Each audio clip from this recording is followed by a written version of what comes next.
Jadi kita pas ngaduk-ngaduk, pas nyaring itu kasih juga tuh bendanya. Stimulasi tuh di situ. Itu cara yang paling menurut saya itu paling membuat anak itu bener-bener kayak suka makan dan juga ada bondingnya plus Iya. stimulasi. Stimulasi bukan cuma sensoris sama motorik, tapi ya tadi emosionalnya juga. Kenapa?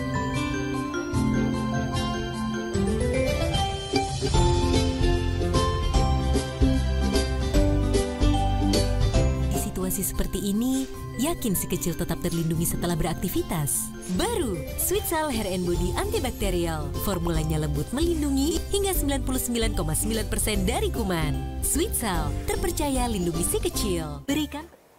Masa 1000 hari pertama kehidupan atau 1000 HPK adalah periode emas di mana si kecil sedang berkembang sangat pesat, baik dari segi fisik, mental, maupun emosional. Periode ini dimulai sejak si kecil terbentuk sebagai janin dalam kandungan hingga berusia 2 tahun. Apapun yang si kecil alami, lakukan, dan juga konsumsi sangat-sangat berpengaruh pada masa depannya. Maka tak jarang pula periode ini disebut sebagai window of opportunities karena merupakan peluang untuk menetapkan fondasi kesehatan si kecil untuk jangka panjang. Mengutip dari Dr. Miza Afrizal BMed SC SPA MKes, perkembangan anak tergantung 3 major faktor, yaitu asuh, dan juga asih. Asuh dimulai sejak dari masa kandungan, lalu asih yang dalam hal ini adalah kebutuhan kasih sayang anak, dan terakhir adalah asah tentang stimulasi untuk perkembangan anak. Nah, dalam memenuhi 3 aspek ini, jangan lupa ya untuk selalu melakukan dengan cinta dan juga bonding, yang tentunya sangat penting untuk tumbuh kembang fisik maupun mental si kecil. Bonding yang baik dengan anak sudah harus dilakukan juga sejak masa kehamilan atau di awal 1000 HPK-nya. Karena ini dapat memberikan manfaat jangka panjang seperti hubungan yang sehat antara orang tua dan anak tumbuh bahagia, dan tentunya sederet manfaat baik lainnya. Halo, selamat siang kepada bunda dan juga ayah dimanapun Anda semuanya berada. Ketemu lagi secara virtual di sini. Apa kabar? Semoga sehat selalu. Dan pastinya weekend kayak gini semakin seru ya dengan adanya acara-acara webinar seperti ini. Dan saya ucapkan selamat datang di event webinar Festival 1001 Sweet Talk, persembahan Sweetsal 1000 HPK bersama Mother and Beyond, klinik kecil, dan obrolan parenting. Boleh berikan tepuk tangan untuk semangatnya pada kesempatan siang hari ini. Senang sekali, mungkin di sini saya juga melihat sepertinya ada wajah-wajah familiar yang sudah ikut di kelas pertama. Terima kasih banyak. Dan juga ada wajah-wajah baru yang baru saja hadir di kelas yang kedua ini. Terima kasih sekali juga sebesar-besarnya kepada PKK DKI Jakarta dan Jawa Barat serta Kemenkominfo dan Siberkreasi yang telah mendukung kampanye Sweetsal 1000 HPK selama ini. Dan kali ini bersama saya Nia Elvira kita masuk ke kelas kedua, yaitu kelas Asah 1000 HPK. Kita akan membahas satu topik yang sangat seru nih, MPASI sambil main. Emang boleh? Mainnya seperti apa? Kita akan langsung saja tanyakan ya. Sesaat lagi kita akan obrolkan dengan tuntas selama kurang lebih 1 jam. Dan pasti kita akan ngomongin soal main. Main itu dalam tanda kutip, main seperti apa ya saat MPASI ini? Karena ternyata bukannya nggak boleh sama sekali makan sambil main loh. Atau sebenarnya ada main-main yang bermanfaat yang bisa dilakukan saat makan. Nanti kita akan ngobrol-ngobrol ya selama acara berlangsung bersama narasumber kita yang pastinya luar biasa. Dan pastinya saya nggak bosan-bosannya nih mengingatkan kepada bunda dan juga ayah buat melakukan registrasi. Kalau misalkan ternyata belum, langsung registrasi sekarang juga nih. Karena di kolom chat sudah ada linknya, boleh langsung aja diklik linknya. Untuk registrasinya akan mendapatkan banyak sekali keseruan. Selain update info mengenai event-event Sweetsal 1000 HPK yang akan datang. Dan juga kesempatan banyak sekali hampers menarik persembahan dari Sweetsal. Dan hadiah hiburan lainnya yang akan diberikan di akhir kelas kedua ini. Makanya jangan kemana-mana, stay tune 1 jam ke depan. Mungkin sambil makan siang atau mungkin setelah makan siang sambil istirahat nih, menidurkan si kecil, pas banget nih kita dapetin banyak sekali info-info yang seru. Oke. Dan sebelum kita mulai ngobrol-ngobrol hari ini, saya juga mau ngasih tahu nih, akan ada kelas event webinar Festival 1001 Sweet Talk, persembahan Sweetsal 1000 HPK bersama Mother and Beyond, klinik kecil dan juga obrolan parenting yang didukung oleh PKK DKI Jakarta dan Jawa Barat, serta Kemenkominfo dan Siberkreasi.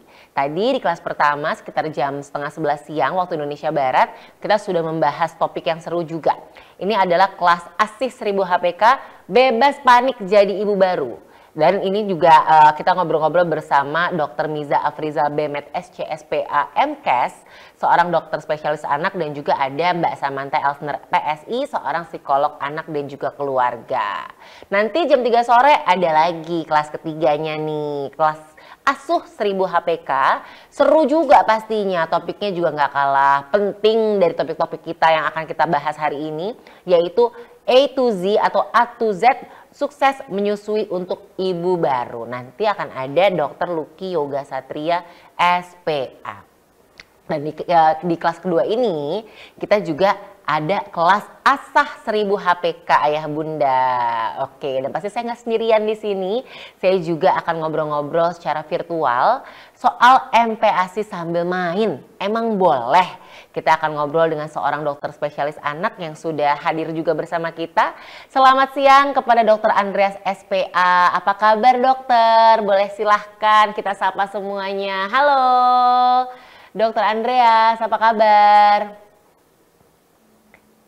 Hai. Kabar baik Mbak Nia. Iya, senang sekali akhirnya kita bisa ketemu lagi ya dok ya, walaupun secara virtual. Dan pastinya untuk ayah bunda yang hadir di sini, saya informasikan juga nanti selain saya ngobrol-ngobrol sama Dr. Andreas, kita juga akan ada sesi tanya jawab di akhir obrolan saya nih sama Dr. Andreas nih. Jadi silakan, topiknya sekali lagi adalah MPASI sambil main, emang boleh? Nah, topiknya seputar itu ya.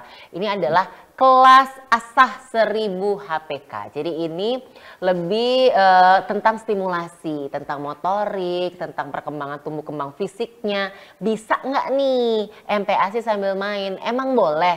Karena seperti biasa ya, biasanya 6 bulan pertama itu adalah momen-momen tadi kan di kelas pertama itu kan 6 bulan pertama. 6 bulan pertama, momen dimana anak-anak masih menyusui saja dengan ASI-nya gitu kan. Begitu masuk ke stage selanjutnya, 6 bulan ke atas tuh ya, wah semakin seru nih MPASI. Menantang juga pastinya, dan ini dia kita bakal dapat insight-nya juga. Sekali lagi boleh ya, formatnya juga mudah sekali. Silakan saja tulis pertanyaannya di kolom chat, nama underscore asal daerah underscore pertanyaan. Misalkan nama Nia underscore Jakarta underscore pertanyaan. Sekali lagi ya, nama underscore asal daerah underscore pertanyaan. Baik, kita langsung mulai ya ayah bunda ya, tentang masa MPASI yang menjadi salah satu masa yang paling dinantikan oleh ibu-ibu dan juga ayah-ayahnya. Tapi banyak juga nih yang belum sadar, karena bukan cuma untuk memenuhi gizi dan nutrisi si kecil supaya tumbuh kembangnya optimal, ternyata MPASI juga bisa jadi momen tepat untuk menstimulasi motorik dan juga sensorik bayi. Gimana caranya nih? Karena stimulasi itu kan ternyata identik banget dengan bermain, bergerak. Emang boleh nih makan sambil main, bukannya harus itu kalau misalkan makan sambil duduk aja gitu kan. Nggak mungkin lari-larian kan, atau mungkin ternyata mainnya nih ada manfaatnya nih untuk stimulasi yang bisa dilakukan saat kita makan. Langsung aja kita akan ngobrol, sepertinya sudah hadir juga. Kita langsung sapa lagi Dr. Andreas. Hai dokter, apakah sudah bisa kembali bergabung? Hai. Hai dokter. Tadi saya belum mengucapkan terima kasih loh sama dokter di hari Sabtu ini, mungkin waktunya bersama keluarga tapi diberikan untuk kita semua di sini. Thank you so much ya dok ya, sudah mau memberikan banyak sekali insight nih untuk ayah bunda yang hadir di sini. Karena ngomongin momen MPASI itu menurut saya ya, pengalaman saya pribadi tuh seru, ngeri-ngeri sedap juga, tapi nih ngeri-ngeri sedap nih ya. Karena momen MPASI ini katanya penting banget nih dok di 1000 HPK anak. Silahkan boleh dijelaskan. Kenapa sih dok? Oke, jadi kita temanya aku senang banget nih. Kenapa aku langsung nih ngebahas MPASI, tapi hubungannya sama perkembangan motorik ataupun sensorik sanas. Yang diingat sama ibu-ibu per definisinya MPASI itu biasanya nih Mbak Nia, ingatnya cuma makan, anaknya makan lahap, makanya lupa bahwa proses makan itu proses belajar. Iya kan? Kita selalu bahas bahwa 1000 hari pertama tuh adalah kesempatan atau momentum emas yang harus terpenuhi, baik itu dalam konteks asah, asi, dan asuh. Ya kan, bukan cuma caranya dia bertumbuh, bukan cuma caranya dia mendapatkan pengasuhan yang baik gitu, tapi memang bagaimana dia berkembang juga ya kan. Nah, salah satunya momen yang paling sering harusnya jadi momentum anak itu untuk berkembang secara motorik dan sensoris itu sebenarnya di makan ini gitu Mbak Nia. Oke, nah pastinya kalau kita tahu nih di sini ayah dan juga bunda MPASI itu dimulai sejak usia 6 bulan ya.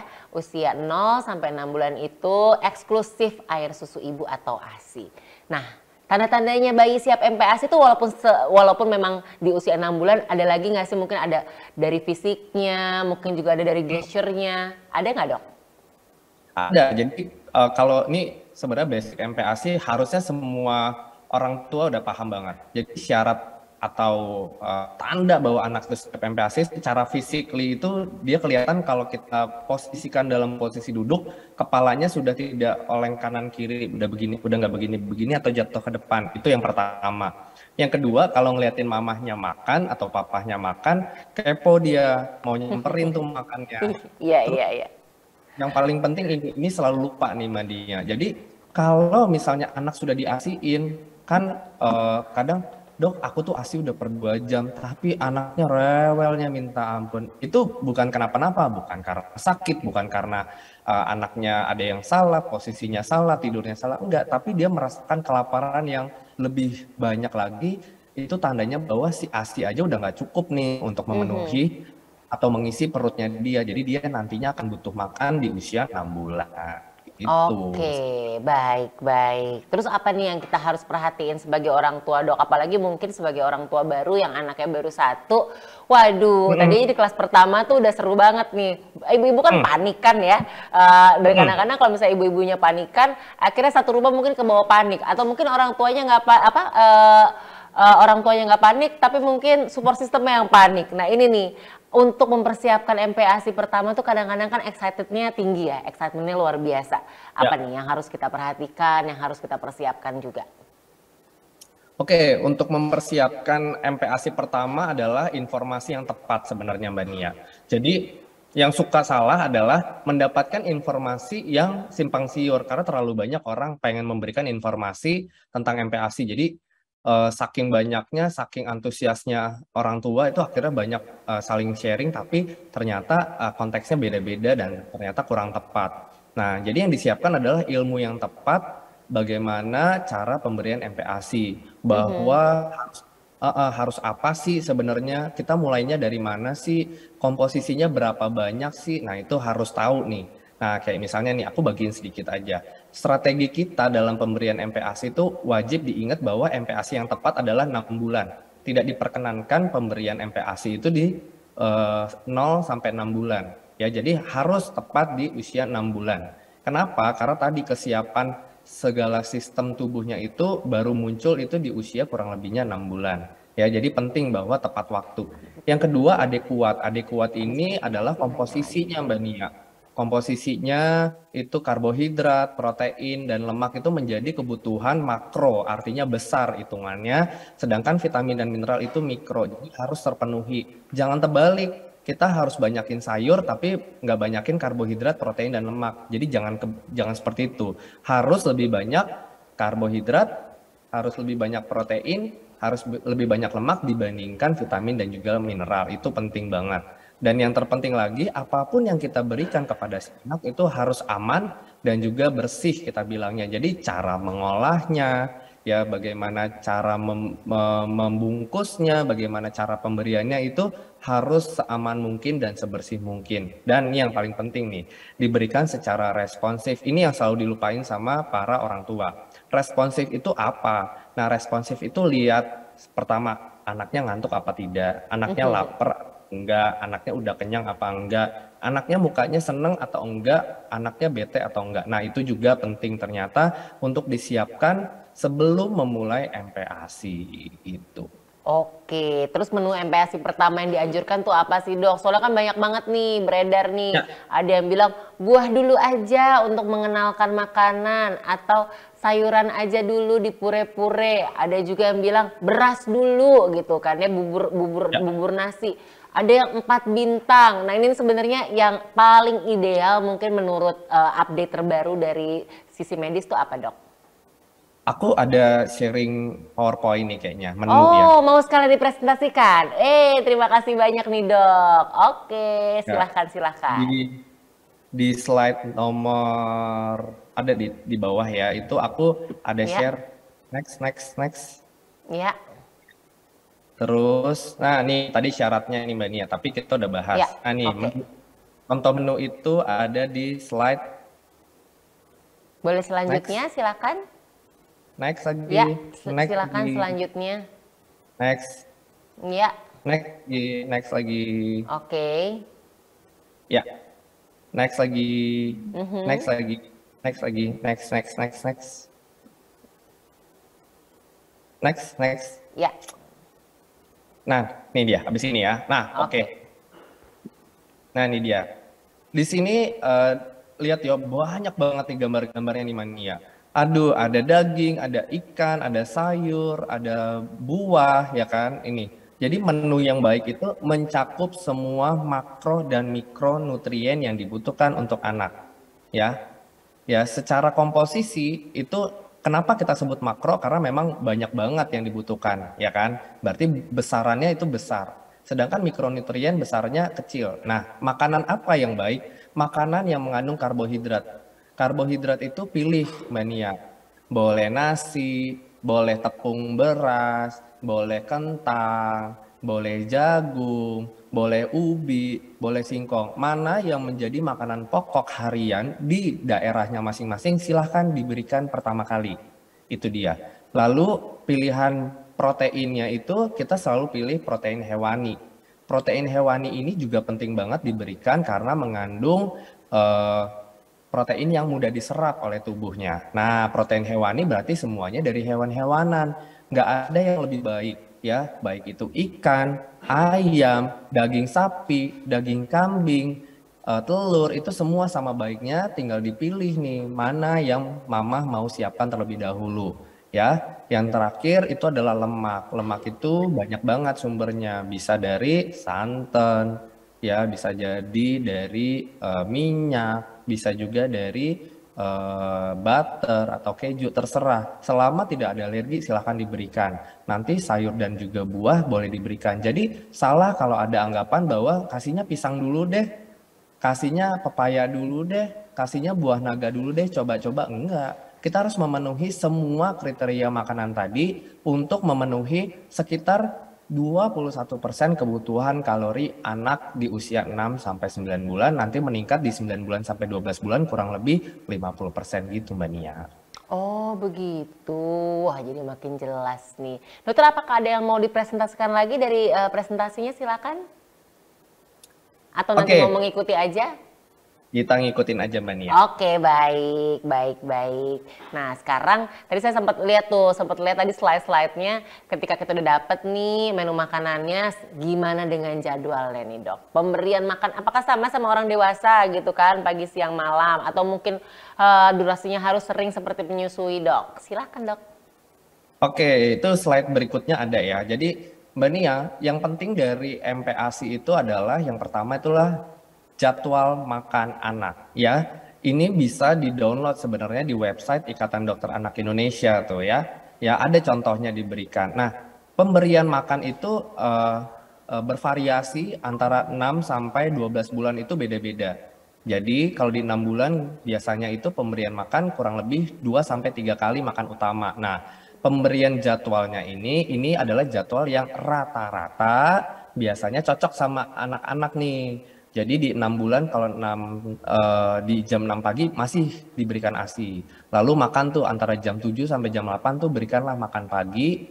Lalu 2 jam kemudian berikanlah ASI atau diberikan snack. Tergantung kita sudah memberikan 2 kali snack atau masih 1 kali. Kalau memang masih 1 berarti di situ jamnya ASI. Lalu jam 12 itu makan siang. Jam 2 siang ini jadwal yang sama. Semua anak itu dikasih ASI. Nah, jam 4 sore itu baru dikasih cemilan lagi. Kalau 1 cemilan di sini aja. Tapi kalau 2 cemilan tadi jam 10 diberikan cemilan yang pertama. Nah, lalu makan malam itu jam 6. Ya, sisanya itu masih boleh diberikan ASI sesuai dengan kebutuhan, tapi rata-rata makin gede nih usianya nih Mbak Nia, itu makin sedikit pemberian ASINya. Kenapa? Karena memang kebutuhannya dipenuhi dengan tadi makannya lebih banyak. Dok, boleh nggak sih jadwalnya ini berantakan? Tidak bisa. Kenapa? Namanya belajar makan. Kalau kita di sekolah lagi belajar, berarti jadwalnya harus ngikutin. Ya kan, harus ngikutin jadwal sekolah. Lah sama, ini lagi sekolah makan, jadi jadwalnya juga harus diikuti nih Mbak Nia. Harus sesuai dengan jam yang kita buat. Nggak boleh diobrak-abrik, nggak boleh diganti, walaupun anak nggak makan banyak, jangan nanti di jam 8 nih misalnya makan. Dok, makannya cuma 2 sendok. Ya udah, it's okay. Biarkanlah anak menikmati respon laparnya dia sampai nanti ada jam berikutnya di jam 10 ada ASI atau ada cemilannya. Nah, di situ diberikan makanan yang memang sesuai atau pemberian ASI, berikanlah sesuai dengan porsinya gitu. Jadi sabar aja, nggak apa-apa. Dok, nanti kekurangan nggak kalorinya? Enggak, kan belajar. Nah, di sini, ini sistem belajarnya yang tadi dibilang. Sistem belajar atau bermain pada anak tuh di sini. Kenapa? Karena ini kita ngajarin juga tentang disiplin anak dan juga kita mengetahui nih anak itu responnya apa, secara fisiknya dia ngerespon ke kita apa, sudah bisa nih tangannya nih nggak sengaja teplek-teplek, ya kan? Nah itu berarti tandanya nggak suka, atau geleng-geleng itu secara sensoris dia mampu meresponi kita dengan baik. Itu kira-kira banyak. Ini jadwalnya nih mutlak begini, tapi jamnya sesuai dengan jam tidurnya anak gitu. Saya suka deh sama dokter Andreas, ini tegas ya. Apakah jamnya berlocak-locak? Tidak bisa. Aduh, Ya. karena memang body clock itu juga akan membiasakan anak kita untuk makan di jam yang sama ya dok ya berarti ya?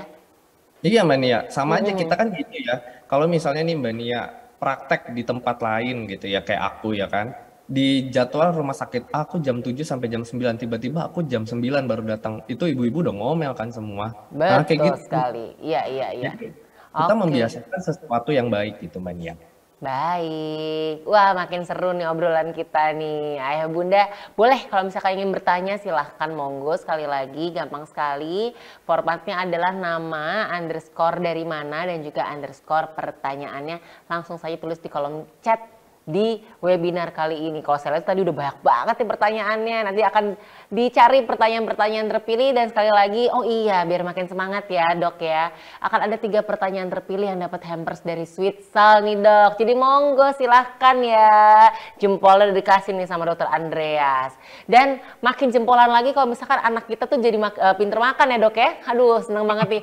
Kalau ngelihat anak lahap ya dengan menu yang kita buat, itu kayak bahagianya lahir batin gitu kan ya. Nggak sia-sia nih perjuangan nih masaknya, beli bahan-bahannya, dan juga beli peralatannya. Biasanya kayak gitu. Ibu-ibu nih, ayah bunda tuh suka nih kayaknya beli perintilan-perintilannya. Nah, untuk memenuhi nutrisi anaknya udah. Tapi kan pasti ada lagi yang harus dipenuhi ya dok ya. Katanya, saya sempat dengar nih, bener nggak? Momen MPASI ini tuh bisa jadi cara untuk stimulasi motor dan sensorik anak juga nih dok, nggak cuma nutrisi. Emang beneran bisa ya dok? Bener, nih Mbak Nia penting banget. Kita kalau ingat sensoris itu banyak ya. Iya, sensoris itu berhubungan dengan indera berarti. Indera itu berarti nih penglihatan, salah satunya pendengaran, pengecapan, ya kan, perasa ya. Habis itu nih taktil, nih sensoris, ya. Itu yang paling kepake di proses makan. Gimana tuh maksudnya cara menstimulasinya? Oke, kalau dari mata. Ya, ini penting banget, jangan monoton bikin makanan warnanya tuh sama, putih, ser. Buatlah warna-warni yang mencolok. Ada warna merahnya, ada warna kuningnya, ada warna hijaunya. Ternyata itu bisa menstimulasi anak ya kan, secara sensoris penglihatannya baik, ya kan, tambah lagi menambah cita rasa nafsu makannya, karena ngeliat wow seru ya makananku warnanya merah, warnanya ada kuningnya, ada hijaunya. Stimulasinya dari mata itu terstimulasi dengan baik, ditambah mamanya mungkin canggih pakai mangkoknya warnanya warnanya beda, warna biru, atau bentuknya kita cetak-cetak pakai mangkok bentuk Mickey Mouse atau segala macam gitu, itu bisa. Terus pendengaran, nah sambil mamanya nyuapin kan diajak ngomong, bener nggak diem aja, ajak ngobrol, stimulasi. Ayo nak, ini mama masak ada ayam campur brokoli, rasanya enak, yuk dibuka mulutnya.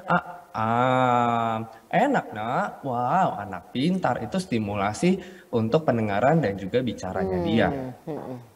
Ya kan? Terus berikutnya adalah dengan cita rasa tadi ya, perasa. Indra perasa juga harus distimulasi itu secara sensoris.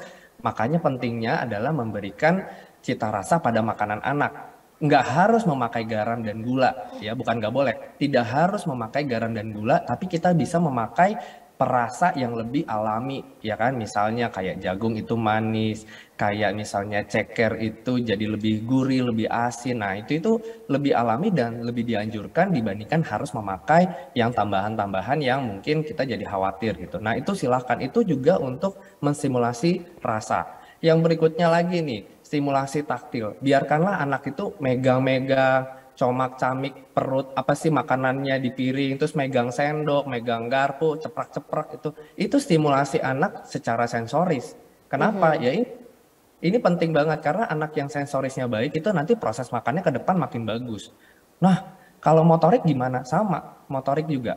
Jadi motorik itu sejalan dengan sensoris karena mereka itu saling berkesinambungan atau saling temenan nih, tetanggaan ya, sebelahan rumah. Jadi kalau sensorisnya bagus, harusnya nanti motoriknya terstimulasi dengan baik. Jadi stimulasi sensoris berjalan bersama dengan motorik. Jadi boleh main dok, katanya kalau makan harus katanya harus fokus tuh, ya kan nggak bawa mainan Mickey Mouse, ya bukan mainan begitu maksudnya, tapi stimulasi motorik itu sambil bermain, ya tadi biarkanlah si anak megang, ya megang garpunya, megang sendoknya, mukul-mukul sendok garpu ke meja makannya, sambil biar remek-remek makanannya boleh dipegangin, boleh dikasih 9 bulan pakai ini ya, apa namanya, finger food gitu, jadi BLW di 9 bulan, dengan harapan apa anaknya mampu memegang dengan baik dan bisa menjimpit makanannya sendiri, itu tanpa sadar itu stimulasi. Oke. Ini menarik sekali deh. Berarti BLW itu boleh disarankan oleh dokter, dok? Boleh, pada usia tertentu di 9 bulan, Mbak Nia. Oh, 9 bulan. Baik. Kalau kayak gini kan enak ya, jadi clear ya. Karena kan ada yang bilang dari 6 bulan BLW, tapi kan itu dia proses belajar untuk makan anak juga kan butuh step-stepnya ya, dok ya. Kalau tiba-tiba suka kan takutnya, kalau kata bahasa Jawa takut kelolotan nih kalau saya dengar kalau misalkan usia 6 bulan. Baik, senang sekali nih dapat insight dari dokter, BLW bisa dilakukan setelah berusia 9 bulan untuk stimulasi. Karena kalau stimulasi kan konotasinya tuh bermain ya dok ya. Mainnya tuh itu dia, makanya berarti bermain yang seperti ini nih ayah bunda, untuk merangsang stimulasi dari pendengaran, dari penciuman, kemudian juga dari taktilnya juga, dari indera penglihatan juga. Ih, seru banget nih ternyata ya dok ya. Boleh kasih ide nggak dok mungkin yang seru nih, yang mungkin bisa dilakukan sama ayah bunda yang masih baru nih, bingung apa dong harus ngapain nih kita? Silakan dokter. Nah, kalau mau stimulasi yang tadi nih semua mencakup, ajaklah anak ketika proses pembuatan makan, ya kan? Jadi misalnya mama lagi bikin makanan di dapur nih, ajakin dedeknya taruh di high chair-nya di sebelah, dipakein seat belt-nya tadi supaya dia nggak jatuh atau apa ya, yang pasti aman.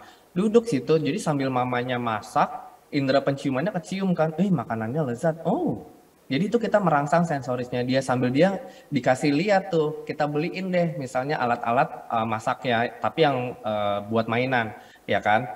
Dibuat nih, ditaruh di situ. Jadi dia kayak, wah nih aku membuat, atau justru memberikan sendok garpu piring di situ. Jadi kita pas ngaduk-ngaduk, pas nyaring itu kasih juga tuh bendanya. Stimulasi tuh di situ. Itu cara yang paling menurut saya itu paling membuat anak itu benar-benar kayak suka makan dan juga ada bondingnya plus stimulasi. Stimulasi bukan cuma sensoris sama motorik, tapi ya tadi emosionalnya juga. Kenapa? Tadi, ini mamaku nih, kalau ada apa-apa dia ngajak aku, makan itu seru. Kenapa? Karena mamaku buat di depan aku dan ternyata kecium dengan enak. Bonding, mama aku sayang mama aku sayang mama. Gitu-gitu. Jadi itu dilakukan semua. Jangan bikin makanan mamanya di mana, anaknya di mana. Ya kan? Atau makan sendiri, mamanya nggak makan. Jadi semua itu dilakukan. Dan yang salahnya gini, tipsnya adalah kalau mau ngasih makan anak gini Mbak Nia, jangan dipangku menghadap yang sama kita. Kenapa? Bayangkan nih anak di depan kita, terus kita sendokinnya begini, agak dimiring-miringin. Jadi nggak ada tatap-tatapan konsentrasi berdua nih, nggak ada eye contact-nya sama anak. Nah, eye contact ini ternyata merupakan stimulasi juga yang dilakukan antara anak dan ibu untuk stimulasi tadi penglihatannya, emosionalnya, trusting-nya sama anak. Nah, itu bonding-nya di situ. Jadi tipsnya adalah ya melakukan semua feeding rule dengan baik, ya kan? Ternyata itu adalah ajangnya kita belajar makan dengan baik, ajangnya kita stimulasi dengan baik untuk mencapai 1000 hari pertama yang baik. Ya bukan cuman makan, yang penting masuk deh mulutnya, Iya. habis enggak. Makanya dibilang harus menyenangkan buat anak. Emang menyenangkan tuh harus main joget-joget kayak badut? Enggak. Libatkanlah anak dalam proses pembuatan dan juga pengolahan makanan tersebut sehingga anak merasa, oh aku memang harus ada dalam proses makan tersebut dan ternyata happy loh makan ini gitu. Oh gitu. Kalau kayak gitu agak ini ya, agak meminimalisir GTM ya dok ya jadinya ya. Karena kan mereka itu kan, anak-anak kita itu kan diberikan momen untuk melihat semua prosesnya dari awal sampai akhir sampai makannya selesai. Tapi yang namanya GTM kan kita tidak bisa hindari ya dok ya. Biasanya kan usia 6 bulan masih belajar terus mengenal tekstur, mengenal rasa. Semakin besar mungkin rasa-rasa makanannya, terus juga jenis-jenis menu makanannya juga semakin bervariasi. Itulah tiba-tiba langsung nih GTM, aduh udah gitu mungkin ada traumanya ketika makan. Nah trauma itu bisa terjadi gara-gara apa dok dan bagaimana kita mengatasinya? Oke, GTM itu biasanya terjadi karena kita si orang tua ini kurang menstimulasi Mbak Nia. Jadi stimulasi yang kita lakukan itu justru nggak ada. Kita ketakutan memberikan tekstur yang harusnya naik, tapi kita nggak naikin. Itu stimulasi ya kan gerakan motorik di dalam nih oromotor namanya. Itu kita nggak berani naikin tekstur. Padahal memang udah jadwalnya. Yang disalah-salahin selalu tekstur tuh. Wow, kurang naik teksturnya. Mau dok, tapi kalau teksturnya naik dia nggak mau dok. Iya itu bukan salah tekstur, tapi kemungkinan besar salahnya adalah di cita rasanya belum cocok. Bukan berarti nggak enak bu makanan ibu, tapi mungkin kurang cocok sama anaknya. Kita dievaluasi. Yang berikutnya lagi penyebab GTM yang paling sering adalah tumbuh gigi. Wajar ya. Di usia tersebut namanya anak berkembang dan itu harapan kita adalah tumbuh gigi di usia 6 bulan tuh sudah ada. Nah kalau tumbuh gigi ini harus dikhawatirin nggak? Enggak. Ya dipijit aja gigi bagian gusinya yang tumbuh itu ya kita pijit-pijit itu untuk merangsang juga tuh buat si anak supaya tidak terasa lagi sakitnya itu.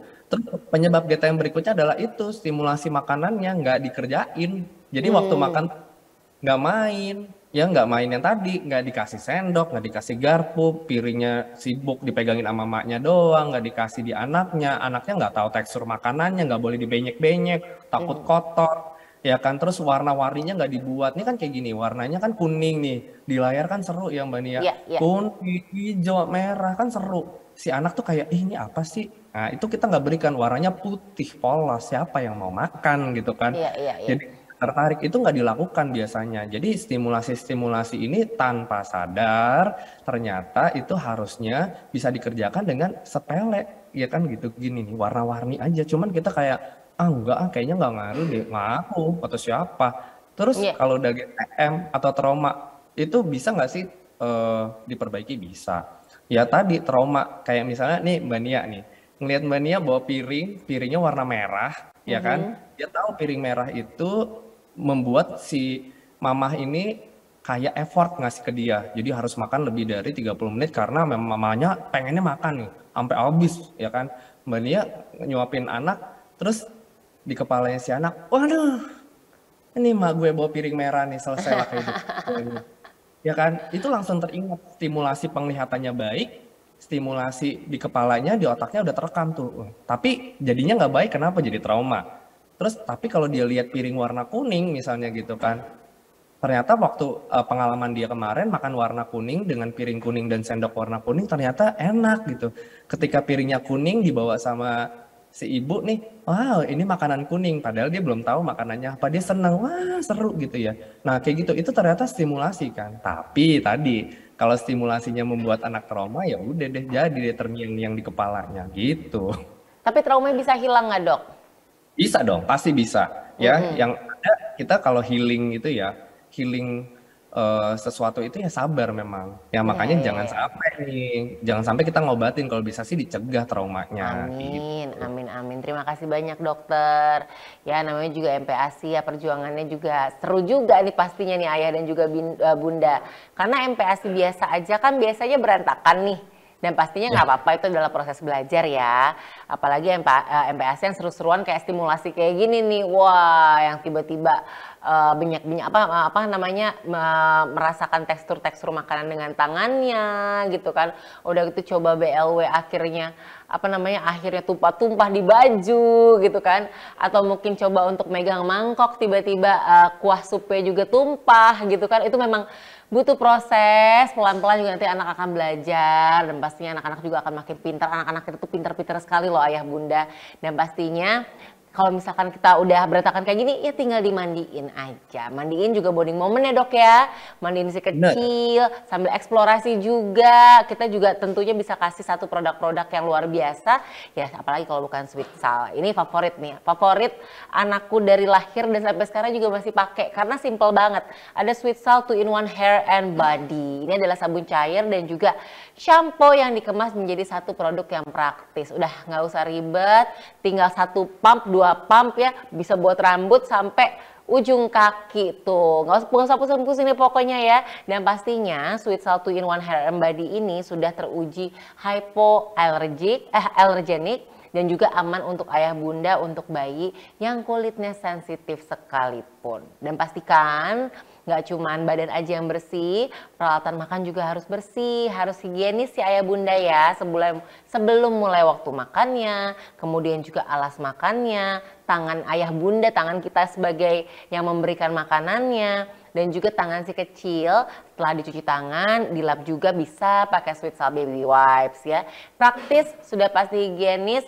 Ini juga kalau misalkan traveling kan biasanya suka ribet ya dok ya. Nah ini nih Ya, menjadi satu penyelamat kita nih ketika traveling lagi di jalan, misalkan memang perjalanan jauh mau nggak mau makan di jalan, ini jadi kuncian banget nih pokoknya, jadi penyelamat. Semua produk Sweet Salt ini juga punya aroma khas Sweet Salt yang lembut yang pastinya ngangenin dan juga menenangkan ya. Jadi pastinya bikin bonding ayah bunda dan juga si kecil makin erat lagi, makin harmonis deh pokoknya, ya kan? Seru banget dokter pertanyaannya. Terima kasih banyak dengan jawaban-jawabannya, dan sepertinya udah nggak sabar nih ayah bunda untuk mendapatkan jawaban-jawaban dari pertanyaan yang sudah banyak sekali masuk di kolom chat. Terima kasih banyak ya ayah bunda sebelumnya atas apresiasinya yang luar biasa. Kita akan coba nih untuk bertanya kepada dokter. Saya sampaikan ya, yang pertama ada dari Taiwan. Wow, apa kabar? Seneng banget loh, ternyata ada dari Taiwan bisa ikut hadir bersama kita. Terima kasih banyak, semoga sehat selalu di sana ya. Yaitu ada Bunda Tira. Bunda Tira dari Taiwan nih dok, luar biasa ya. nih. Iya, dia mau nanya nih, dokter saya mau bertanya, evaluasi feeding rules ini berhasil atau tidak dilihat dari apa aja ya dok? Misalkan setelah FR itu maaf apa ya? Oh setelah feeding rules dijalankan, bisa dicek berat badannya per berapa minggu. Karena ketemu DSA hanya tiap bulan. Dan jika memang tidak efektif, kira-kira bisa terus dijalankan feeding rules-nya sampai kapan ya dok? Silahkan dokter. Oke, terima kasih nih pertanyaannya Jojo dari Taiwan nih ya. Jadi feeding rules itu adalah aturan makan, sama kayak tadi, kayak kita sekolah. Kalau sekolah itu evaluasinya adalah di setiap proses makannya selesai sebenarnya, ya. Tapi itu yang jangka pendeknya. Jangka panjangnya biasanya kita lakukan pemeriksaan itu di jadwal pemberian vaksinasi ya. Jadi setiap kali kita makan hari itu, kita evaluasi feeding rule kita berjalan dengan baik atau tidak berjalan dengan baik. Berjalan dengan baik maksudnya apa? Apakah waktunya tepat? Cara pemberiannya tepat? Habis itu kita sudah sesuai belum sih dengan aturan-aturan yang kita buat, ya kan? Sesuai. Kalau nggak sesuai, apa nih masalahnya? Nah, itu selalu setiap hari. Jangan nunggu sampai 2 minggu nih berantakan terus kita evaluasi. Enggak, setiap hari. Misalnya nih pagi-pagi kita memberikan makanan, ternyata makanannya hanya dimakan 50 mili. Nanti di siang hari makannya 70 mili. Di malam hari 90 mili. Wah, ini kenapa? Kenapa nih yang di pagi 50 mili? Kenapa di siang bisa 70 mili, di malam 90 mili? Oh, berarti tipikal anak ini nanti makan malamnya lebih banyak, atau tipikal anak makannya nanti lebih banyak di pagi hari, itu kita lihat. Atau mungkin kenapa sih 50 mili, jangan-jangan anaknya masih ngantuk di pagi hari, jamnya kita geser sedikit, itu bisa dievaluasi. Atau mungkin ya tadi, momen pagi harinya itu anaknya belum tune in gitu ya Mbak Nia. Jadi kadang Ya. kita kan kalau makan pagi kadang nggak enak gitu, pengennya lebih sedikit. Nah itu it's okay selama kita tahu kebutuhannya itu sudah memenuhi kebutuhan hariannya. Jadi kita evaluasinya itu tiap hari. Tiap hari sampai nanti kita datang ke DSA itu kurang lebih ya biasanya 1 bulan sampai 3 bulan sekali untuk vaksinasi. Nah disitulah evaluasi berat badannya. Nah di situ nanti ketahuan nih masalahnya di mana sambil kita telah oh iya bener dok kemarin aku salahnya di sini, aku salahnya di sini gitu. Oke, terima kasih banyak Dokter Andreas. Semoga terpuaskan ya Bunda Tira dari Taiwan. Kita lanjut ke pertanyaan selanjutnya dari Subang. Ada Bunda Cicilis Diana. Kumaha damang, semoga sehat selalu ya. Dokter Andreas, saya izin bertanya. Ada dampak buruknya nggak sih ketika anak makan harus dibarengi dengan nonton? Nonton apapun ya. Mungkin nonton video, nonton TV, atau mungkin nonton YouTube. Kalau misalkan nggak nonton soalnya anaknya nggak mau makan nih dok. Terima kasih banyak. Oke, ini pertanyaan biasanya ditanyakan setiap kali kontrol nih sama aku nih. Ini tiap hari, dok anakku cuma mau makan pakai gadget atau televisi. Itu adalah satu definisi main yang nggak boleh. Ini dia nih ya, definisi main yang nggak boleh, main gadget atau main televisi. Artinya stimulasi yang diberikan itu satu arah. Ya, satu arah artinya benar sih kita suguhkan tontonan di situ, tapi dia tidak bisa merespon tontonan tersebut. Nah, stimulasi satu arah ini itu tidak diperbolehkan mainnya. Yang dibolehkan adalah main dua arah antara ibu dan anak. Kenapa? Karena kalau satu arah nanti dia bukan mencegah, tapi menyebabkan si mulut ini nggak mau bergerak untuk ngucapin kata-katanya. Karena apa? Suara, intonasi, dan juga kecepatan dari ucapan yang ada di gadget itu nggak sama seperti yang orang tua berikan. Kalau kita bisa kontrol ya kan, kayak di slow down, di slow motion gitu kan, supaya anak bisa melihat mimik ataupun gerakan mulutnya supaya tepat gitu. Jadi kalau di gadget kan ngomongnya cepet gitu, jadi anak ini ngomong apa sih? Akhirnya nggak ada responsif. Sedangkan kalau kita ngomong berdua simulasinya sambil ngobrol itu biasanya anak bisa responsif. Dan ada kesempatan untuk menjawab kita gitu dengan merespon dengan senyum kah, dengan ketawa kah, atau pengen mengucapkan kata-kata dengan babblingnya dia di usia 6 bulan bla bla bla gitu-gitu. Itu merupakan yang harus dikerjakan, jangan gadget karena nanti jadinya jadi terlambat ngomong atau justru nanti jadi speech delay gitu. Oke, terima kasih banyak dokter atas jawaban yang luar biasa. Semoga Bunda Cici juga sudah tercerahkan ya. Lanjut nih pertanyaan dari Solo. Apa kabar Bunda Desi Fortuna? Semoga sehat selalu. Siang dokter Andrea, saya mau bertanya. Kira-kira kapan nih waktu paling tepat untuk diperkenalkan anak melatih pakai sendok, garpu, atau sumpit dok? Silakan. Oke. Kalau untuk menggunakan sendiri anaknya dengan sendok itu nanti di usia 9 bulan. Karena harapannya anak sudah mampu menggenggam dengan baik sendok sama garpunya. Kalau di 6 bulan boleh nggak sih dok dikasih garpu? Boleh. Boleh ya, 6 bulan boleh banget dikasih garpu. Tapi bukan tujuan untuk makan, tapi untuk belajar stimulasinya anak nih. Motorik halusnya dia bisa dipakai. Tujuannya itu. Nah nanti di 9 bulan dia mampu memegang sendoknya dengan baik dan bisa mengarahkan ke mulutnya dia. Kira-kira gitu. Nah itu di 9 bulan tadi ya BLW itu boleh dilakukan. Tapi boleh nggak sih dok lebih cepat? Enggak, kita nggak anjurkan. Kenapa? Kalau dia misalnya masukin makanannya ke dalam mulut ya kan, dengan sejumlah tertentu, dia nggak bisa menakar tuh makanannya berapa banyak yang masuk. Akhirnya nanti kesedek bikin trauma anak nggak mau makan lagi. Gitu. Oke, terima kasih banyak. Sekali lagi jangan sampai ada trauma di antara kita ya. Nggak cuma anaknya tapi orang tuanya juga nih trauma. Aduh anak kita nggak mau makan nih, pusing deh kita ya. Oke, kita lanjut pertanyaan dari Delvi Rosanti dari Bekasi. Ini tetangganya dokter Andreas nih kayaknya ya. Dari Bekasi ya dok ya. Anak saya ini kalau makan pasti maunya sambil naik sepeda.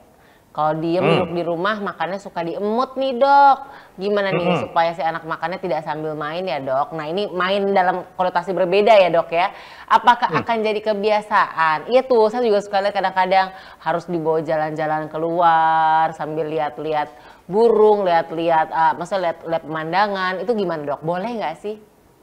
Oke, ini main yang jadi distraksi ya Mbak Nia, kita bilangnya. Main yang jadi distraksi itu nggak boleh sebenarnya. Jadi baik itu nonton gadget, digendong, main sepeda, pakai stroller, ataupun lari-larian, megang mainan itu ini bukan stimulasi, tapi arahnya adalah mendistraksi atau menggantikan proses makan itu dengan bermain.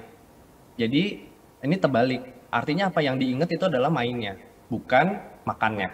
Sedangkan kalau yang kita harapkan adalah yang diingat adalah proses makannya yang seru. Proses makan seru itu bukan berarti main-main, tapi proses makan yang tadi kita bahas tuh Mbak Nia. Gimana tadi makanannya bentuknya lucu-lucu, warnanya juga bervariasi, rasanya enak, kecium dengan nikmat, ya kan, kelezatannya juga ada, bisa dinikmati secara visual, secara rasa, dan juga dihidu. Dan anak itu diperkenankan untuk mengacak-acak makanan. Nah ini kadang ibu-ibu kalau makan ya dilap, habis satu suap dielap, habis satu suap dielap, ya kan. Nah ini mengganggu proses makan anak karena nanti anak ngerasa oh begitu dielap itu proses makannya selesai. Karena menurut dia itu ending dari makan itu dielap, dibersihkan. Nah itu biarkan aja mereka kotor-kotoran, biarin aja. Dibiarkan aja tuh pegang-pegang gini sama comak-camik kemana-mana, itu biarin aja. Kenapa? Karena itulah dia stimulasinya dia, bukan dengan main-main. Bagaimana cara menggantikan si sepedaan, si stroller, si jalan-jalan, si gendong-gendong itu tadi? Evaluasi, salahnya di mana sih? Anak kenapa nggak bisa konsentrasi sama makanannya? Berarti mungkin makanannya belum seenak itu buat dia. Makanannya belum seseru itu buat dia. Ya, jadi dievaluasi lagi dari mulai tadi, bentuknya kah, dicetak-cetak kah, bentuk Mickey Mouse, bentuk apa, Donald Duck atau apapun itu boleh dengan warna-warni yang seru-seru, dengan sendoknya juga yang warna-warni. Itu juga bisa menambah semangat anak untuk makan. Oke, terima kasih banyak dokter. Kita lanjut lagi ya, pertanyaan dari Bogor, yaitu dari Bunda Dila. Nanyanya simple, tapi itu pasti mungkin sering dilakukan juga sama kita sebagai orang tua ya. Kalau sambil nyanyi boleh nggak sih pas makan dok? Mamanya nyanyi, boleh Kalau dong. sambil nyanyi-nyanyi gitu boleh nggak sih katanya? Boleh dong. Jadi misalnya mama jago nyanyi nih ya kan, misalnya Mbak Nia jago nyanyi. Bikin aja lagunya gitu. Ya kan, ini mama pakai sendok warna kuning, memasukkan ayam, cup, up, enak, wow, seru gitu. Jadi boleh dinada-nadain yang bikin sendiri. Nggak apa-apa, itu boleh. That's why itu tadi lagi-lagi nih, stimulasi pendengarannya anaknya gini, kelihatannya mukanya bingung nih, mak gue kenapa ya katanya. Mama kenapa ya? Tapi ya gitu, dia seru jadinya. Oh mama itu stimulasi, ya boleh. Ya jadi dengan cara itu adalah membantu si anak dengan suaranya terstimulasi, ayo masuk tuh. Ternyata pas dinikmatin, enak, bener nih sesuai sama nyanyian mamahnya, semerdu suara mamahnya, oke, happy, mama baik. Kalau misalnya lagi makan, enak, stimulasi, emosional dapat, sensoris dapat, motorik dapat. Oke, sekali dayung 2-3 pulau terlampaui ya dok ya. Cakep banget nih, seneng nih, happy kalau mama-mama begini nih biasanya. Kita lanjut lagi nih dari Pasuruan, yaitu ada Bunda Rensi Gabriela. Wow, luar biasa, kelas pertama hadir, kelas kedua juga hadir. Ini nih salah satu tipe bunda yang saya suka banget, nggak mau berhenti belajar ya dok ya. Ini adalah tentang asupan makanan yang tidak sesuai kandungan gizi. Apakah dapat menyebabkan pertumbuhan kognitif dan fisik anak jadi terganggu, dok? Dan apakah ini juga termasuk gangguan seperti stunting? Terima kasih. Oke, kalau ngomongin stunting itu ngomongin tinggi badan. Tinggi badan ini biasanya berpengaruh terhadap pola makan nutrisi yang tidak tepat atau tidak adekuat. Jadi nanti stunting itu harus disertai dengan berat badan yang kurang, ya. Berat badannya itu tidak sesuai dengan usia ataupun dengan KMS-nya. Jadi kalau kita lihat penampakan anak stunting itu kurus dan pendek. ya. Nah, apakah dengan pemberian makan dengan komposisi yang tidak tepat itu akan menyebabkan gizinya tidak baik? Pasti. Contoh nih, misalnya kita mengambil jalan pintas dengan pemberian es krim. Nah, nih ya, pemberian es krim itu pasti menambah cita rasa. Dok, kalau es krim itu kan kalorinya tinggi. Yes, of course, kalorinya tinggi. Tapi apa yang ada di dalam sana? Kalorinya dari mana? Apakah karbohidrat, protein, lemaknya sesuai dengan kebutuhan? Tidak. Ya, tidak bisa memenuhi kebutuhan hariannya. Kalorinya cukup, tapi proteinnya kurang, tapi lemaknya kurang. Kenapa? Karena yang dibutuhkan untuk pertumbuhan kognitif itu adalah karbohidrat, protein, dan lemak yang cukup. Nah, kalau misalnya dari es krim nggak bisa. Nah, kayak gitu contohnya. Atau mau bikin dari buah-buahan. Di buah-buahan ada karbohidratnya, ada. Ada lemaknya, kadang ada, kadang enggak. Proteinnya kadang ada, kadang enggak. Nah, ternyata kita kasih buah terus-menerus, kenyang sama buah, lupa makan utamanya nggak dikasih karbohidrat, lemak, dan protein. Nah, tadi sel-sel di otak itu butuh makanan yang ada karbo, ada protein, ada lemak. Kalau nggak dapat, otomatis perkembangan di otak nggak dapat deh tuh. Ya, sel-sel di otak yang mestinya bertumbuh kalau kita kayak lagi fitness nge-gym nih, kita pengen gedein ototnya tapi cuma latih-latih doang, tapi makanannya nggak ada, otomatis ototnya segitu-gitu aja, nggak nambah-nambah, gitu kira-kira Mbaknya. Oke, terima kasih banyak dokter, luar biasa sekali. Kita lanjut pertanyaan dari Yogyakarta. Ada Bunda Anggi. Sehat selalu ya Bunda Anggi ya. Pertanyaannya adalah, seperti yang sudah dijelaskan, jadwal itu kan harus sesuai. Supaya body clock kita juga menyesuaikan ya dok ya. Tapi kalau gimana mengatur jadwalnya kalau ternyata jam tersebut anak lagi tidur siang misalkan gitu loh dok. Silahkan. Nah, ini dia yang seru sebenarnya. Ya, jadi gini, kapan sih kita bisa membuat jadwal? Jadi gini, dari mulai ASI di usia 0 hari, sebenarnya kita bisa membuat jadwal yang baik sebenarnya ya, tanpa sadar. Jadi ASI itu harusnya sebenarnya bisa kita jadwalkan, walaupun katanya dibilang on demand, ya kan? On demand itu sesuai dengan kebutuhan bayi. Nah, bayi itu kadang ya butuh ASI biasanya per 2 atau 3 jam. Jarang kalau per setengah jam atau per jam. Ya, biasanya mereka butuh ASI itu di 2 jam atau 3 jam karena perutnya sudah kosong. Pencernaan bayi itu lebih cepat dari lambung itu dibawa ke saluran cerna usus, ya kan? Itu ASI itu biasanya 2 sampai 3 jam udah nggak ada di lambung sehingga perutnya kosong tuh lambungnya minta ASI lagi. Nah, kalau misalnya per jam dia minta ASI, itu ada yang aneh biasanya. Ya, kenapa? Entah yang dia minum 1 jam sebelumnya itu nggak cukup untuk memenuhi lambungnya sepenuh itu. Kapasitas lambung misalnya 100 mili, yang dipenuhin 1 jam lalu cuman 20 mili. Otomatis setiap jam dia minta. Nah, yang dicari tahu, kenapa bayi nggak bisa minum sesuai dengan kapasitas lambungnya dia. Tuh, berarti ada masalah, itu harus konsultasi. Nah, jadi apakah mungkin bayi yang sudah terjadwal minum ASI tapi nanti jadi nggak bisa MPASI? Nggak mungkin. Kenapa? Nanti si mama tahu kok ekspresi mukanya dia ngantuk, ekspresi mukanya dia pengen makan, ekspresi mukanya dia kekenyangan. Itu yang harus dievaluasi. Itu yang tadi namanya responsive feeding. Jangan memberikan makan saat memang jamnya anak untuk tidur. Dok, tadi kan dokter bilang jam 6, jam 8, jam ini. Itu tadi jadwal yang biasanya sih cocok sama anak-anak. Tapi itu bisa dievaluasi sesuai dengan jam tidurnya mereka. Yang penting jarak pemberian makan, jarak pemberian snack, jarak pemberian ASI itu wajib minimal 2 jam. Ya, nggak boleh kurang. Kenapa? Nanti kapasitas lambungnya itu belum selesai tuh makanan sebelumnya. Jadi nanti jumlah yang dimakan tuh porsinya kecil-kecil. Nanti makin lama makin kecil. Lambungnya itu yang tadinya segini bisa jadi mengecil karena kebiasaan diisinya sedikit. Nah, nanti bikinnya jadi small eater tuh. Nah, itu jadi PR lagi berikut-berikutnya Mbak Nia. Oke, terima kasih banyak. Kalau yang udah dewasa sih pengen ya jadi kurus ya. Tapi kalau misalkan anak-anak ya, anak-anak kalau bisa bukan gendut tapi sehat ya dok ya. Kadang ya itu nih stigmanya orang tua atau yang mungkin pada zamannya gitu kan. Yang gendut itu anak gendut tuh lucu, anak gendut tuh sehat, belum tentu ya. Gendut itu tuh belum tentu, gemuk atau gendut itu tuh belum tentu ternyata sehat juga ya dok ya. Memang harus dikasih makanan-makanan dengan menu yang bergizi, yang sesuai dengan proteinnya, karbohidratnya, dan juga lain-lainnya nih, vitamin-vitaminnya. Oke, terima kasih banyak dokter. Kita lanjut lagi dari Pekanbaru. Wow, apa kabar Bunda Yulia Upurnama? Saya mau cerita sedikit ya dok, usia anak saya 2 tahun nih. Sepertinya anak saya ada kendala nih kalau lagi makan. Nggak fokus nih dok, karena memang harus ada sampingannya, yaitu seperti main. Tadi kan dokter juga sudah menjelaskan ya. Ada tips-triknya nggak sih dok supaya anak-anak lahap makan? Karena teori itu ternyata nggak segampang prakteknya ya. Setuju, benar Bunda. Bunda saya juga masih ngalamin, kadang-kadang sekarang juga anak saya masih ya menantang lah kalau misalnya diajak makan ya. Kayak kalau sekarang tuh kalau dewasa kan ayo kita makan, kita memang udah pengen makan. Anak-anak tuh kayak memang harus dikejar-kejar dulu gitu loh dok. Iya, teori memang tidak seindah prakteknya ya. Iya. Itu dia.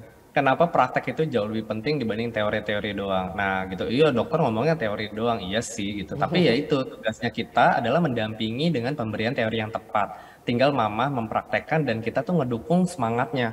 Jadi si tugasnya dokter anak tuh ngapain sih? Selain memberikan teori, memberikan semangat. Jangan bilang gini, wah ibu nih gimana nih berat badannya gitu kan, kadang ada ya.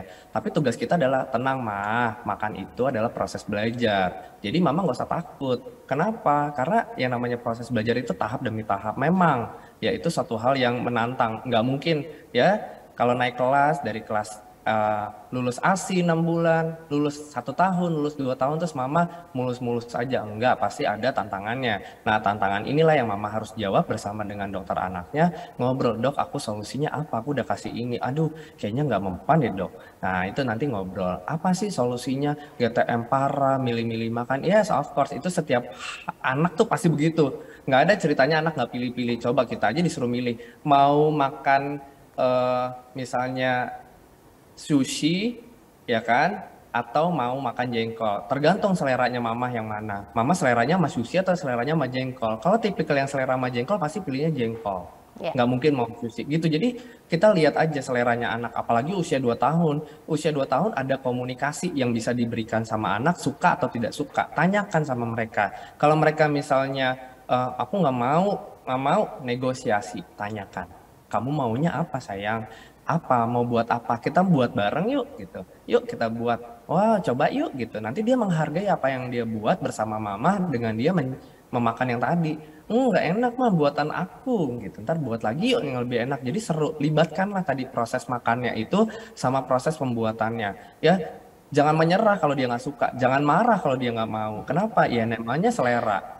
Terus boleh dicoba berapa kali sampai kira-kira kita menemukan jalan yang cocok nih buat dia. Kayak misalnya kayak di depan jalan ya kan, ada gang 1, gang 2, gang 3, gang 4. Kita mau ke rumah si A. Ternyata rumah si A itu bukan di gang 1. Kita nggak tahu. Ternyata ada di gang 2. Ya udah kita coba aja. Mana gang yang tepat yang buat selera anak masuk makanan tersebut. Gitu Mania. Terima kasih banyak dokter. Saya mau flashback sedikit, jadi inget tuh zaman waktu anak saya masih MPASI ya, awal-awal 9 bulan tuh. Kayaknya 9 bulan kan udah mulai banyak kenal rasa ya, banyak kenal menu-menu makanan. Udah dibuatin nggak dimakan, saya nangis cuek aja anaknya kayaknya. Ibu tuh sedih loh. Maksud nggak menangis, maksud cerita gitu. Ibu tuh sedih loh, makanannya nggak dimakan segala macam. Cuek aja, malah lagi GTM sih, itu ternyata bener tumbuh gigi. Ya pantesan. Ada waktunya ya dok ya. Makanya untuk semua bunda yang lagi nonton nih untuk webinar kali ini, semangat. Kita nggak sendiri kok. Ini ada nih banyak sekali nih orang tua juga mungkin yang merasakan keluhan yang sama. Tenang, semua akan berlalu ya. Kita lanjutkan dari Jakarta. Ada Bunda Mas Ria Arsheni. Halo, apa kabar? Apakah mengajak anak makan sambil bermain tekstur yang anak makan bisa meningkatkan sensorinya, dok? Lalu gimana nih kalau anak malah fokus main, dok? Bukan fokusnya malah jadi makan. Sebaiknya gimana? Silakan. Oke, kalau dia diberikan sensoris makanannya, harusnya sih dia fokus sama makan dan teksturnya barengan ya.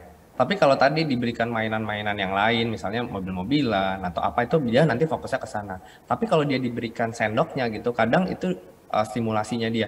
Dok, tapi kan jumlah makanan yang diharapkan sama masuk itu beda kadang karena apa ya bahasanya? Berantakan gitu. Ya itu sambil mama cobain BLW, mama tetap suapin. Nah gitu, biarkanlah dia main-main gitu, ya kan, sambil megang-megang dia tahu, oh tekstur ini menyenangkan buat dia, aku cocok nih masuk, tapi nggak sesuai, mama tetap suapin juga gitu. Jadi tetap sambil makan bareng sama mama dengan target makan yang mama buat. Nah anak itu biarkanlah dia merasakan apa yang kita kasih gitu. Tujuannya seperti itu, stimulasi, tapi bukan buat distraksi. Apakah pasti terdistraksi? Enggak sih biasanya ya harusnya, kecuali si mama taruh gadget, si mama taruh televisi di situ ya, atau taruh mainannya. Itu biasanya nanti dia sibuk banget sama mainnya tapi nggak mau mangap gitu. Oke, terima kasih banyak. Sekarang kita lanjut ke Medan. Apa kabar Bunda Gabriela? Horas ya. Oke, Dokter Andrea, saya mau bertanya. Bukannya kalau ngajarin disiplin ke anak tuh dimulai dari meja makan ya dok ya? Nah, kalau makan malah sambil main atau bahkan harus nonton gadget atau TV, ada apa ya dampak positif negatifnya untuk perkembangan IQ dan juga EQ anak? Tadi mungkin pertanyaan juga hampir mirip ya dengan Bunda sebelumnya, tapi mungkin bisa ada ditambahkan lagi dok, silahkan. Oke, benar. Ya, emang dimulai dari proses makan. Disiplin itu sebenarnya dari awal ya, kayak kita sleep training, kita apa namanya makan, MPASI ataupun pemberian ASI itu biasanya kita bisa jadwalkan dengan baik. Gadget no, ya dampaknya apa nanti? Udah ketagihan gadget ya anaknya nggak mau ngomong, ya jadinya apa? Gangguan bahasa ekspresif. Nanti usia 2 tahun anaknya nggak mau ngomong, tapi ngerti dok semuanya iya, karena dia tidak belajar untuk berkomunikasi dua arah. Jadi boleh nggak? Nggak boleh. Jadi stimulasinya bukan bermain dengan gadget atau televisi, tadi kan kita garis bawah ya, stimulasinya adalah dengan pemberian makanan-makanan yang bervariasi dan warna-warni, sambil nanti di usia 9 bulan dengan BLW itu anak boleh memilih tekstur dan juga memegang-megang makanannya sesuai dengan apa yang dia suka. Oke, terima kasih banyak dokter, dan kita lanjut lagi untuk Bunda Marsriah Arsyeni. Oh, ini pertanyaan selanjutnya. Bagaimana menciptakan suasana makan supaya anak mau makan tanpa adanya paksaan, dok? Asik, yang penting tuh. Udah gampang banget, asik yang penting ya. Iya. Yang penting adalah asik. Asik itu ya tadi, panca indera kita tuh semuanya dipuaskan. Si anak itu panca inderanya terpuaskan. Ya, baik itu matanya, pendengarannya, ya kan, rasanya, penghidupnya, sama tangannya boleh ya. Silahkan. Jadi dari mulai visualnya enak, terus kita ngomongnya pakai manis-manis ya, jangan ngomong dengan pahit. Ayo nak makan nak, ayo nak makan nak gitu, nggak gitu ya. Ayo sayang, ini mama sudah buatkan bubur kacang hijau, seru gitu kan. Jadi mamaku seru banget ya ngomongnya, asik banget. Sambil ekspresinya mama tuh bener-bener happy, bukan ngomongnya begitu tapi mukanya flat gitu ya. Nanti anak bisa ngelihat sambil tadi makanannya wanginya enak gitu kan ya, rasanya beneran nikmat ya kan, tidak mencekam suasana makannya, mamanya ayo duduk sikap sempurna kayak pas kibrak lagi ditatar gitu. Enggak begitu, santai, tapi memang disiplin waktunya supaya anak tahu kapan dia lapar, kapan dia kenyang gitu. Oke, terima kasih banyak. Dan ternyata ini adalah pertanyaan terakhir, dok. Terima kasih banyak atas semua atensinya nih dan apresiasinya kepada ayah bunda. Mohon maaf ya kalau misalkan pertanyaan-pertanyaannya belum sempat terjawab. Ini masih cukup banyak soalnya dokter, cuma ada yang keterbatasan waktu. Jadi nanti semoga pertanyaan-pertanyaan tadi sudah mewakili dari kegundahan dan juga keingintahuan ayah bunda semuanya. Nah sekarang kita mau foto bareng dulu, boleh ya dok ya? Momen kayak gini tuh harus spesial, harus kita abadikan juga dong. Jadi kita langsung aja nih. Boleh pada ayah dan juga bunda, silahkan kalau kalau berkenan silahkan buka kameranya, boleh? Nyalakan kameranya kalau berkenan, kalau nyaman boleh dinyalakan kameranya. Tapi mohon maaf sekali untuk audionya di mute saja ya. Sekali lagi untuk mikrofonnya boleh di mute saja. Hai, apa kabar? Boleh, halo apa kabar nih? Aku lihat nih, ada babynya gemes banget. Halo, terima kasih ya ayah bunda ya, udah cantik-cantik. Terus juga udah mau meluangkan waktu weekend bersama kami di sini semuanya. Kita mulai boleh ya dok ya? Apa kita tunggu lagi sebentar lagi? Mau kita tunggu lagi? Oke, baik, kita mulai saja. Foto, kita 3 kali foto ya. Foto yang pertama, 1, 2, 3. Oke, lanjut. Foto yang kedua. Nah, asik nih. Udah dibuka lagi kameranya, monggo. 1, 2, 3. Oke, lebih seru lagi boleh? Silahkan. Boleh, silahkan. 1, 2, 3. Oke, terima kasih banyak Ayah dan juga Bunda. Monggo kalau misalkan kameranya masih mau dinyalakan juga nggak apa-apa. Tapi kalau misalkan memang mau sambil beraktivitas sambil dengerin juga silahkan. Karena sekarang juga ada momen spesial nih buat Ayah Bunda semuanya. Udah ikut kelas, udah dapat banyak insight, dapat ilmu dari Dokter Andreas yang sangat berharga ya. Buat pembelajaran kita dan bekal kita nanti atau sekarang juga nih untuk MPHC dengan anak. Dan ada apa nih seperti biasa? Ada hadiah. Ada total 9 hadiah ya untuk Ayah dan juga Bunda di setiap kelasnya. Jadi nanti akan ada 6 hadiah hiburan sekali lagi. 6 hadiah hiburan dengan 3 saldo e-wallet. Dan juga ada hadiah hiburan berupa cooler bag. Dan juga ada training set. Ini nih kalau nggak salah tuh ada buat minum. Aku lupa tadi namanya apa, mohon maaf ya. Nah dan kemudian ada lagi 3 hadiah lagi untuk pertanyaan terpilih dari tim Sweetsal. Dan hadiahnya adalah hamper Sweetsal. Seru ya? Oke, kita akan langsung saja mulai 6 hadiah dulu yang pertama. Ya, ini ada Wheel of Fortune di sini. Nanti akan langsung diputar. Kita akan hitung mungkin 5 kali ya. Oke, kita mulai dari sekarang. Start. 1, 2, 3, 4, 5.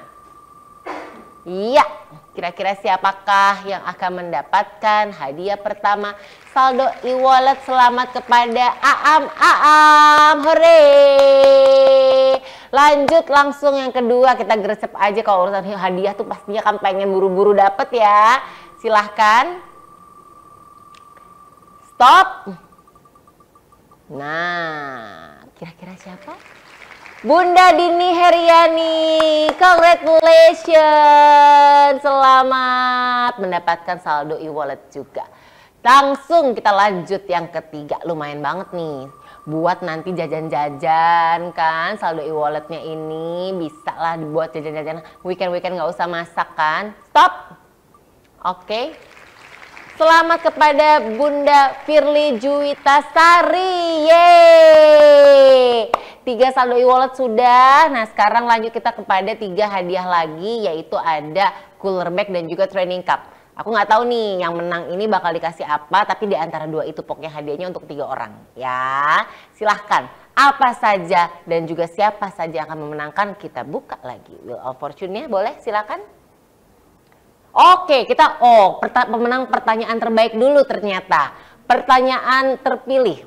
Oke, pertanyaan terpilih adalah selamat kepada Bunda Cicilis Diana dari Subang, Bunda Masria Arsyani dari Jakarta, dan juga Bunda Desi Fortuna dari Solo. Sekali lagi selamat ya Bunda Cicilis Diana dari Subang, Bunda Masria Arsyani dari Jakarta, dan juga Bunda Desi Fortuna dari Solo. Selamat, nanti dapat apa? Hamper Sweetsal loh, seru banget buat stok di rumah. Mandi pakai Sweetsal, dimasak pakai Sweetsal. Udah gitu juga semprot-semprot pakai Sweetsal. Pokoknya semuanya pakai Sweetsal, lap-lap juga pakai Sweetsal ya. Aromanya seru banget, menenangkan dan juga menyenangkan. Kita lanjut lagi ya. Kita masih Wheel of Fortune lagi nih. Oke, masih ada 3 hadiah lagi soalnya menanti untuk ayah dan juga bunda. Kita langsung yang pertama. 1, 2, 3, 4, 5, stop. Ini antara dapat training cup atau cooler bag kita nggak tahu ya. Pokoknya 2 hadiah itu akan datang ke rumah Bunda. Bunda Syifa Kolivia, congratulations. Lanjut yang kedua, kita gercep aja nih. 1, 2, 3, 4, 5. Siapakah akan mendapatkan hadiah menarik hiburan untuk ayah dan juga bunda? Siapa dia? Wow, selamat kepada Bunda Maria Francisca Catur Wulandari. Congratulations. Masih ada kesempatan, tenang. 1 orang terakhir. Tadi pada deg-degan ya? Pada pengen hadiah. Sama saya juga. Sayang saya nggak ikut webinarnya nih. Oke, kira-kira siapakah yang paling beruntung? Monggo. Ya. Bunda Dede Syarifah, selamat. Total sudah 9 hadiah nih dikeluarkan di kelas yang kedua. Pengen dapat hadiah lagi? Boleh ikut kelas yang ketiga. Kalau misalkan masih ngerasa, aku kok belum hoki nih kali ini, mungkin di kelas ketiga, kelasnya ayah dan juga bunda, nanti akan hoki-hoki lagi ya. Dan pastinya untuk kelas Asah 1000 HPK ini kita juga mengundang, nanti akan ada kelas ketiga ya, kelas terakhir tepatnya, yaitu kelas Asuh 1000 HPK di jam 3 sore atau jam 15 waktu Indonesia Barat. Ini topiknya juga seru banget. Topiknya adalah A to Z, A to Z, sukses menyusui untuk ibu baru. Nah, banyak nih biasanya masalah hidup kalau udah masalah nyusuin ya. Aduh, dramanya ada aja. Terus gimana nih cara untuk kita biar bisa menyusui dengan menyenangkan dan juga bisa bahagia ya. Dan bahagianya nggak cuma orang tuanya aja gitu kan. Anaknya juga harus bahagia. Nanti akan ada Dr. Lucky Yoga Satria SPA. Baik. Dan sekali lagi terima kasih juga kepada Dr. Andreas. Nah, Dr. Andreas bisa bersama saya lagi. Hai dokter, masih hadir kan? Asik. Makasih banyak ya dokter ya atas luar biasa banget sih ilmu yang diberikan. Nggak pernah bosan saya untuk ketemu sama dokter Andreas walaupun secara virtual, energinya juga nyampe banget nih. Makasih banyak ya dokter ya. Tapi sebelum kita berdua pamit juga, mungkin ada yang pengen disampaikan sebelum kita mengakhiri sesi ini dok kepada ayah bunda, silahkan. Ya, pentingnya MPASI itu bukan cuma sekedar makan ya Mbak Nia yang perlu dicatat. Jadi makan itu adalah proses yang berkesinambungan antara stimulasi sensoris, stimulasi motoris, stimulasi emosional, ikatan bonding yang diharapkan oleh si anak. Sehingga nantinya nih bahwa proses makan itu selalu dinanti-nantikan oleh anak. Jangan pernah membuat anak trauma terhadap makan karena makan itu adalah hal yang dinantikan seharusnya oleh si anak. Oke, terima kasih banyak. Makan tuh enak loh, dan pastinya selain enak juga harus bikin menyenangkan ya dok ya. Emang bingung ya, waktu kecil susah makan, pas udah gede doyan makan ya kita ya. Jadi kalau bisa doyan makanan dari kecil sampai besar nih ayah bunda. Terima kasih juga untuk ayah bunda yang sudah ikut kelas kedua pada kesempatan kali ini. Kita ketemu lagi di kelas ketiga kalau masih ada waktunya ya dok ya. Dan pastinya selamat mengoptimalkan 1000 HPK si kecil. Dan jangan lupa untuk rutin melakukan bonding momen bersama si kecil. Dan juga pastinya kita akan ketemu lagi di kelas ketiga. Sekali lagi jangan lupa jam 3 sore waktu Indonesia Barat, berarti setengah jam lagi buat istirahat. Monggo sambil ngemil-ngemil, sambil mungkin mempersiapkan cemilan anak juga, silahkan banget. Nih ya, Elvira undur diri, kita ketemu lagi, jangan bosan nanti sekali lagi jam 3 sore. Sampai jumpa dan wassalamualaikum warahmatullahi wabarakatuh. See you soon, bye.